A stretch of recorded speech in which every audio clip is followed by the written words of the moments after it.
Fall होने के वैसे तो बहुत सारे कारण हैं, लेकिन हेल्थ एंड फिटनेस में एक बात बहुत कॉमन है, क्या कि क्रिएटिन लेने से हेयर फॉल होता है, प्रोटीन लेने से हेयर फॉल होता है। इस बात में कितनी सच्चाई है, आज हम इसी के बारे में जानेंगे। वीडियो को पूरा देखना है ताकि बात पूरी समझ में आ सके। तो चलिए स्टार्ट करते हैं आज की अपनी वीडियो।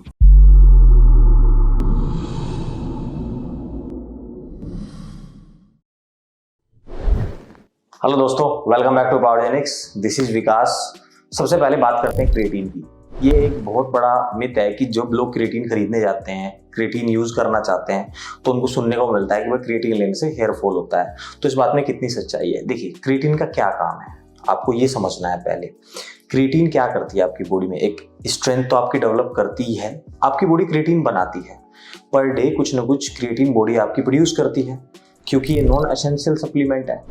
अब जब आप क्रिएटिन लेते हो तो उसकी डोज कितनी होती है, पर पर्सन 5 ग्राम पर डे हो सकती है, 10 ग्राम हो सकती है, जितनी रिक्वायरमेंट है उतना ही आपको क्रिएटिन लेना होता है। अब यहाँ पे क्या प्रॉब्लम होती है जब हेयर फॉल की बात आती है, देखिए क्रिएटिन जैसे आप एक्स्ट्रा क्रिएटिन यूज करते हो तो उससे क्या होता है, बॉडी में डीएसटी का लेवल बढ़ता है। डीएसटी मतलब डाइहाइड्रा टेस्टोस्टेरोन। अब ये क्या चीज है, इसकी वजह से हमारा जो हेयर फॉल है वो बढ़ सकता है।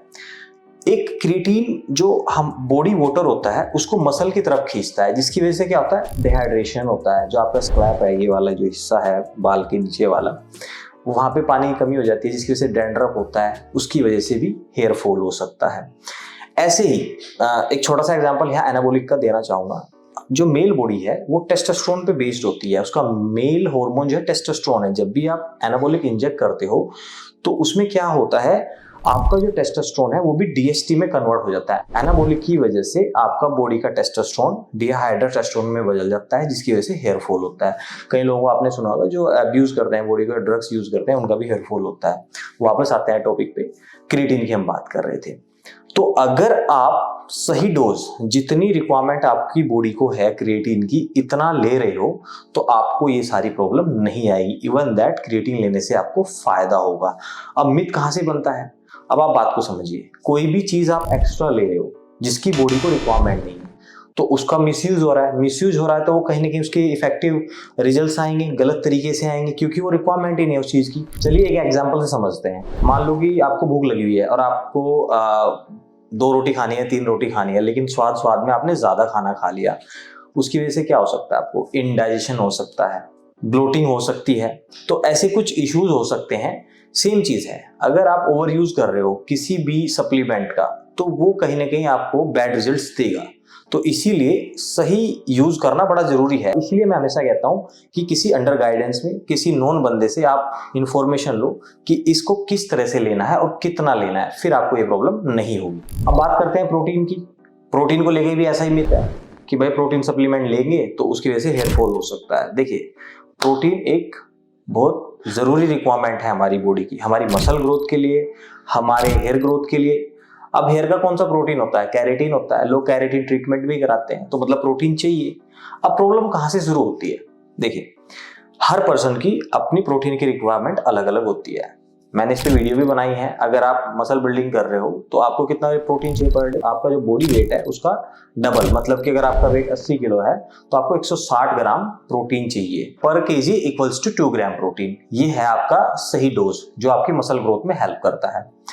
अब क्या होता है यहाँ पे, कई बार हम लोग प्रोटीन को ज्यादा कंज्यूम कर लेते हैं जितनी हमारी बॉडी को रिक्वायरमेंट भी नहीं है। एक बात और, प्रोटीन जब आप ले रहे होते हो तो सबसे ज्यादा इफेक्ट आपकी किडनी और आपके लीवर पे आता है उसको प्रोसेस करने में। तो उसकी वजह से क्या हो रहा है, स्ट्रेस बढ़ रहा है। एक तो आपको क्या है कि जो रिक्वायरमेंट है बॉडी की प्रोटीन वो लेना ही लेना है। अगर आप उससे ज्यादा ले रहे हो, पहले से ही किडनी और लीवर पे स्ट्रेस आ रहा है उसको डाइजेस्ट करने में प्रोटीन को, अब आप ज्यादा ले रहे हो तो और ज्यादा स्ट्रेस आ जाता है, जिसकी वजह से ये हेयर फॉल वाली प्रॉब्लम स्टार्ट हो जाती है। इसीलिए प्रोटीन से प्रॉब्लम नहीं है, ओवरडोज से प्रॉब्लम है। सेम चीज है। अब आपको क्या करना है, अपनी प्रोटीन की डोज को ओवरडोज नहीं करना है। अगर आप नेचुरली अपनी डाइट से प्रोटीन पूरा कर रहे हो तो फिर आपको सप्लीमेंट की जरूरत नहीं है, मैं हमेशा बोलता हूं। लेकिन अगर आप सप्लीमेंट ले रहे हो तो आपको ये ध्यान रखना है कि वो सप्लीमेंट लेने के बाद आपकी प्रोटीन की डोज ऊपर ना जाए जो आपकी पर डे की रिकमेंडेशन है।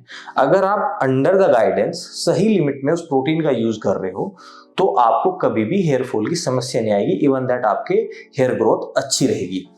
ये तो बात होगी प्रोटीन की। अब थोड़े कुछ बेसिक चीजें हैं जो मैं आपको बताना चाहूंगा जो लोग गलतियां करते हैं। वर्कआउट स्टार्ट कर देते हैं, डाइट वगैरह मेंटेन करते हैं, सबसे ज्यादा फोकस उनका होता है अपने फैट, कार्बोहाइड्रेट, प्रोटीन, सबसे ज्यादा फोकस इसी पे होता है। अब यहाँ पे कुछ चीजें मिस कर देते हैं। कौन कौन सी? जैसे विटामिन हो गया, मिनरल्स हो गया, ये सारी चीजें मिस होने की वजह से हेयर फॉल होना स्टार्ट हो जाता है, क्योंकि ये विटामिन और मिनरल्स बहुत जरूरी पार्ट है हमारी हेयर ग्रोथ के लिए। कौन से विटामिन? जैसे vitamin A, vitamin D, vitamin B12, vitamin C, zinc और आयरन। ये ऐसी चीजें हैं, ये प्रॉपर बैलेंसिंग के साथ हमारी बॉडी में होनी चाहिए। अगर ये ज्यादा है तब भी हेयर फॉल होगा, ये कम है तब भी हेयर फॉल होगा। तो हमें इन बातों का ध्यान रखना है। इसका तरीका क्या है कि आप बॉडी एनालिसिस कराएं, अपना प्रॉपर टेस्ट कराएं, बॉडी में किस चीज की कितनी रिक्वायरमेंट है, कितनी कमी है, प्रॉपर तरीके से चलोगे तो ऐसी समस्या नहीं आएगी। तो अब करना क्या है, बात समझ में आई होगी कि आपको अपनी डाइट मेंटेन रखनी है, वो भी सही न्यूट्रिशन के साथ जितनी बॉडी को नीड है। एक तो आपको अपनी डाइट सही रखनी है, दूसरा आपको वर्कआउट प्रॉपर करना है। वो कई सारे ऐसे योगासन भी है जिससे आपका हेयर ग्रोथ अच्छा होता है, जैसे शीर्षासन है, भुजंगासन है। बेसिकली हमें करना क्या होता है, जो हमारा ये वाला एरिया है, ब्लड सर्कुलेशन जितना ज्यादा होगा इतनी ही हमारे फॉलिकल इंप्रूव होंगे, हमारी हेयर ग्रोथ अच्छी होगी। अब आप बात को समझो, जैसे हम मसल बिल्डिंग करते हैं, हम क्या करते हैं, ब्लड सप्लाई को इंक्रीज कर रहे हैं। जिस भी मसल की एक्सरसाइज कर रहे हैं वहां ब्लड सप्लाई ज्यादा हो रही है तो मसल ग्रोथ अच्छी हो रही है। सेम वैसे तो अगर आपको हेयर फॉल ज्यादा हो गया है तो आप किसी अच्छे डॉक्टर से कंसल्ट कर सकते हैं। आजकल बहुत अच्छे अच्छे ट्रीटमेंट भी आ गए हैं, लेकिन एक बात का ध्यान रखना है, ऐसे लोगों से बच के रहना है, नहीं तो ना तो ग्रोथ होगी और टाइम वेस्ट होगा और आपको बाद में बुरा फील होगा। अगर ये वीडियो आपको पसंद आई है, वीडियो को जरूर शेयर करें, चैनल को सब्सक्राइब करना ना भूलें, और कोई क्वेरी है तो आप हमें कमेंट कर सकते हैं। मैं कमेंट पढ़ता हूं, उससे हमें सजेशन मिलता है और आपके लिए अच्छी वीडियो बनाने में हेल्प मिलती है। और अपना ध्यान रखें।